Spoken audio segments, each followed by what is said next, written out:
L'apprentissage au sein de l'université, c'est possible depuis une loi de 1987. Pourtant, il a fallu attendre les années 2000 pour que les effectifs commencent à réellement prendre de l'ampleur. À Quimper, au sein de l'ESIAB, on forme des ingénieurs par apprentissage. Ce jour-là, ils sont sur les bancs de l'école, mais ils passent plus de 50% de leur temps en entreprise. Sonia a 23 ans et déjà une longue expérience de l'université et du monde du travail. Je suis issue d'un BTS qui était déjà en alternance, donc en apprentissage. J'ai également fait une licence en apprentissage et donc pour moi c'était tout naturel de continuer par la voie l'alternance. C'est vraiment une méthode que j'approuve et que je recommande. Depuis 17 ans, cette école d'ingénieurs, directement rattachée à l'UBO, forme une trentaine d'apprentis chaque année.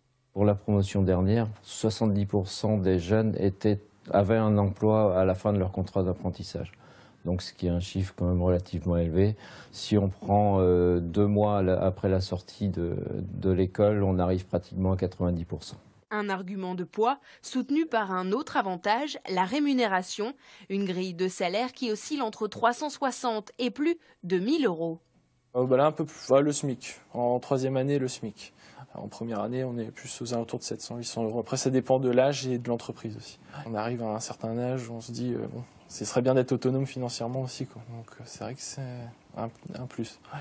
L'université a bien compris l'intérêt de cette formation. Elle propose une dizaine d'enseignements par apprentissage, des DUT, des BTS, mais aussi des diplômes d'ingénieurs. Un système éducatif qu'elle compte bien étendre, car la demande est là. Le nombre d'apprentis dans les dernières années a plus que doublé. C'est qu'il y a des formations qui sont ouvertes, que ce soit des nouvelles formations, que ce soit des licences professionnelles, des masters ou des formations d'ingénieurs qui sont ouvertes dans le supérieur, puisque justement on estime que c'est une voie de réussite. Sur les 18 000 apprentis du département, ce sont près de 21% d'entre eux qui font leur apprentissage au sein de l'université.